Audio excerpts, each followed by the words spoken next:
அன்பா நீங்கள் சூப்பரான ஒரு டிஷ் என்னன்னா முட்டை கிரேவி பண்ண போகிறேன். 3 முட்டை. ஓகே நண்பா. ஸோ நான் மட்டும் தான் சாப்பிட்ற மாதிரி, இன்னொருத்தர் இருக்கார், 2-3 முட்டை போதும். ஓகே நண்பா. ஸோ அதே மாதிரி அது எப்படி பண்ணுறேன்னு சொல்லி பாருங்கள். ஸோ நண்பா இன்றைக்கி சூப்பரான ஒரு டிஷ் வைக்க போகிறேன். என்ன டிஷ்னால் இன்றைக்கி முட்டை கிரேவி வைக்க போகிறேன். செமையாக இருக்கும், வேறு லெவலாக இருக்கும். ஸோ ரெஸ்டாரண்ட் ஸ்டைலில். ஓகே நண்பா. ஸோ அதே மாதிரி என்னோடய சேனல் சப்ஸ்கிரைப் பண்ணுங்கள், லைக் பண்ணுங்கள், ஷேர் பண்ணுங்கள், பக்கத்தில் இருக்க பெல் பட்டன் கிளிக் பண்ணி வச்சுங்க. ஸோ அதே மாதிரி 500 ரீச் ஆகிட்டு இன்னொரு 500 ரீச் ஆகணும். சப்போர்ட் பண்ணுங்கள் நண்பா. எல்லாம் வீடியோ பார்க்குறீங்க, கொஞ்சம் சப்போர்ட் பண்ணிங்கன்னா எனக்கும் கொஞ்சம் எனர்ஜியாக இருக்கும். ஸோ சப்ஸ்கிரைப் பண்ணி ஒரு லைக் ஒன்று போட்டுருங்க நண்பா. ஸோ வீடியோக்குள்ளே போகலாங்களா? அஸ்ஸலாமு அலைக்கும் வரஹ்மத்துல்லாஹி வபரகாத்துஹு. நண்பா இப்போ வெங்காயம். ஸோ வெங்காயம், ஒரு வெங்காயம் நல்ல பெரிய வெங்காயமாக போட்டிருக்கேன். ஸோ இது கொஞ்சம் கட் பண்ணி தான் போடணும். ஸோ ஒரு தக்காளி போட்டிருக்கேன், மிக்சியில் பேஸ்ட் பண்ணணும். பேஸ்ட் பண்ணி போட்டால் இன்னும் சூப்பராக இருக்கும். ஸோ கொஞ்சம் சின்னதாக கட் பண்ணிக்கிறேன். ரொம்ப இப்போ நல்லா பேஸ்ட் பண்ணிடுவோம் தான். இது ஒன்றும் இல்லை, தக்காளி வெங்காயம் தான் போட்டிருக்கேன்.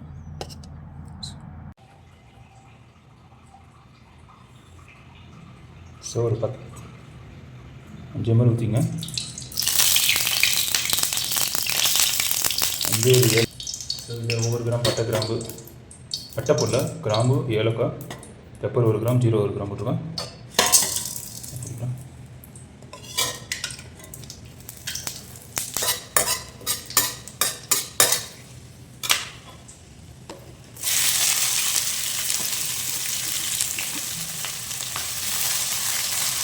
ஸோ இதில் சன்ஃப்ளவர் ஆயில் போடுவேன். இங்கே வர மாட்டாங்க.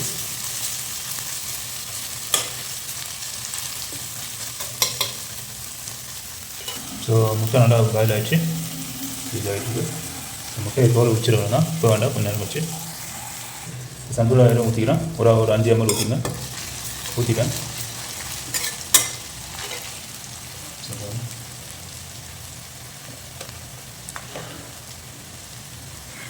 நம்ம இதில் பச்சை மிளகாய் போட்டுக்கணும். அப்படியே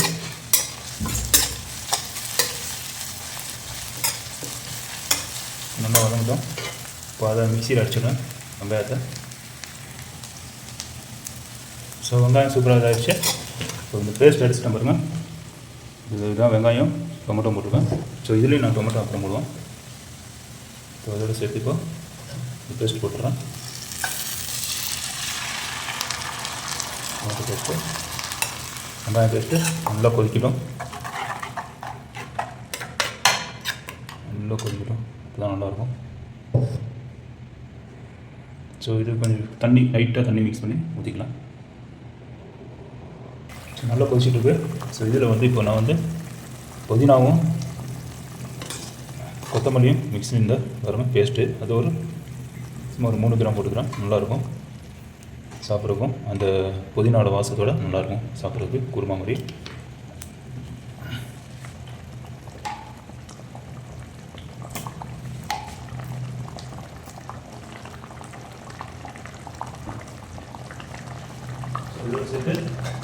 இதோட சேர்த்து ஜிஞ்சர் கார்லிக் பேஸ்ட்டு அதுவும் போட்டிருக்கோம், அடிச்சிருக்கேன். ஸோ இதில் தண்ணி லைட்டாக மிக்ஸ் பண்ணி ஊற்றிக்கிறேன்.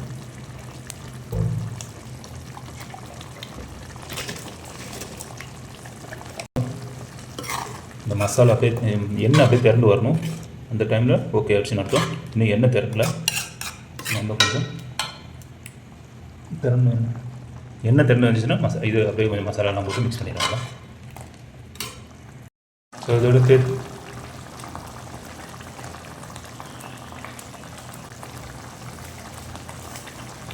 எடுத்துட்டு டொமேட்டோவும் போட்டுடுறோம். பாருங்க, டொமேட்டோ கட் பண்ணி சும்மா ஒரு அரை இது போட்டுக்கிறேன். ஏற்கனவே ஒரு டொமேட்டோ போட்டிருக்கேன் பேஸ்ட்டில். ஸோ இதெல்லாம் கட் பண்ணி அப்படியே போட்டாச்சு.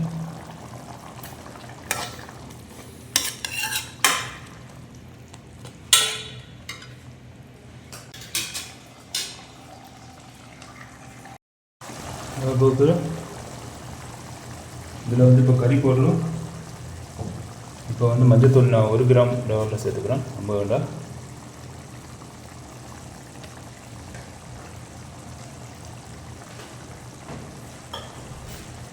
ஸோ கறி பவுடர் மட்டும் தான் சேர்க்குறேன். கறி பவுடர் மஞ்சத்தூள், அவ்வளோதான். மஞ்சத்தூள் ஒரு கிராம் 2 கிராம் போட்டுங்க. இதில் வந்து ஒரு 5 கிராம் போட்டுங்க கறிப்போடு.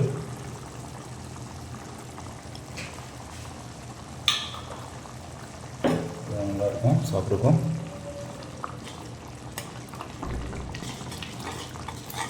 இது சொல்லிட்டோம்.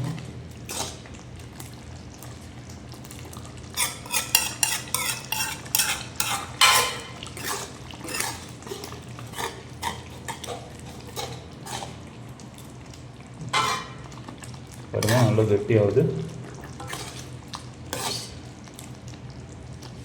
கொஞ்சம் ஸ்லோ பண்ணிக்கிறேன்.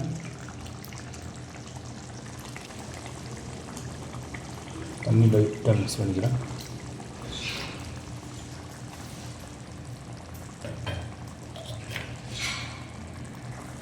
ரொம்ப உப்பு சேர்க்கவே இல்லை. உப்பு சேர்த்துக்கிறேன்.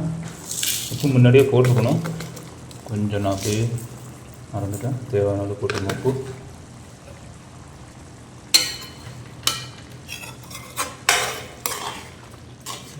சொல்லிட்டோம்.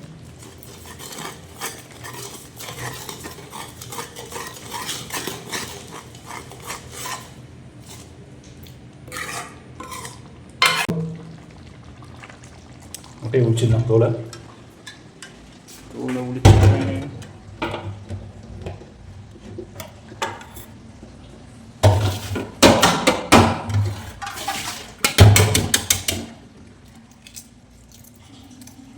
உப்பு முட்டை எப்பயுமே பாயில் பண்ணும்போது உப்பு போடுங்க. அப்போ தான் உங்களுக்கு உடையாது முட்டை. பாருங்கள் எவ்வளோ அழகாக வந்துடுச்சு. அதுக்கு தான் முட்டையில் உப்பு போடுறது, உடையாது. இது நாட்டுக்கோழி முட்டை.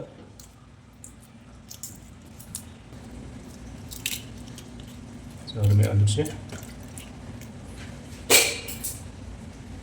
அவ்வளோதான் போட்டுறோம் தான் கிரேவியில்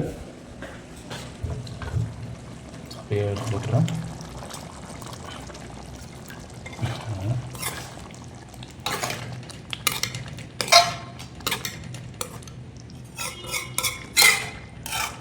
அப்படியே கொஞ்சம் பிடிக்கட்டும். நீங்கள் உடச்சி கூட போடலாம். ஆஃபாக போடலாம். ஆஃபாக போட்டால் இன்னும் சூப்பராகும். கிரேவியில் உள்ள இறங்கி நான் அதில் கீரி போடுவேன். ரொம்ப சூப்பராக ரெடி ஆச்சு. அவ்வளோதான். இது ஆஃப் பண்ணிட்டேன். சொல்லி ஆஃப் பண்ணிடுச்சு. இன்னும் நான் சாப்பிட்டு பார்த்து டேஸ்ட் வரேன் எப்படி இருக்கேன். முட்டை கிரேவி ரெடி. ரொம்ப முட்டை கிரேவி செம்மையாக ரெடி ஆகிடுச்சு. இன்னும் நான் சாப்பிட்டு பார்த்து டேஸ்ட் சொல்லுவேன் எப்படி இருக்குன்னு. அதையும் தவிர இதில் வந்து நான் கிழிச்சிருக்கேன். நீங்கள் ரெட்டையாக கூட போடலாம், பாதி பாதியாக. ஸோ அது எல்லாம் முடிச்சதுக்கப்புறம் தான் போட முடியும். இதில் நீங்கள் முழுசாக போட்டுட்டு மேலே அப்படியே கிழிச்சி விட்டிங்கன்னா சூப்பராக அது நான் காமிக்கிறேன் சாப்பிடும்போது. ஸோ நான் சாப்பிட்டு பார்த்து எப்படி இருக்குன்னு டேஸ்ட் சொல்கிறேன்பா. அவுட்புட் எப்படி இருக்குன்னு காமிக்கிறேன். ஓகேண்ணா. சப்பாத்தி ரெடி பண்ணிட்டேன். இன்றைக்கி சப்பாத்தியோட முட்டை கிரேவி வச்சு சாப்பிட்டிங்கன்னா அருமையாக இருக்கும். சப்பாத்தி கொஞ்சம் ஹார்டாக வச்ச மாதிரி தெரியுது. ஸோ இது கொஞ்சம் நல்லா தான் இருக்குது. செம்மையாக இருக்கும். ஒரு பிடி பிடிச்சிடவன தான் முட்டை கிரேவி. முட்டை கிரேவி ரெடியாக இருக்குது. முட்டை செம்மையாகிடுச்சு.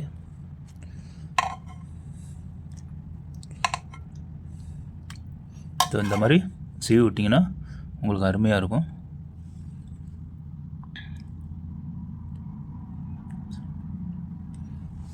என்ன சொன்னது.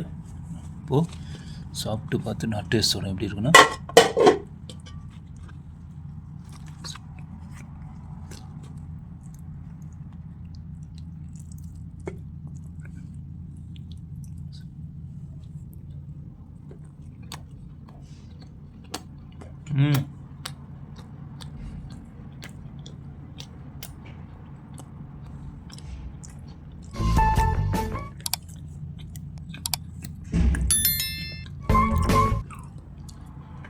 செம்மையாக இருக்கணும்பா. உப்பு மட்டும் கொஞ்சம் கம்மியாகிடுச்சு.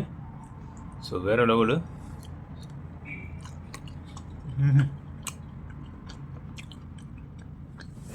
மசாலாலாம் இறங்கி கறி மசாலா மட்டும்தான் போட்டேன்.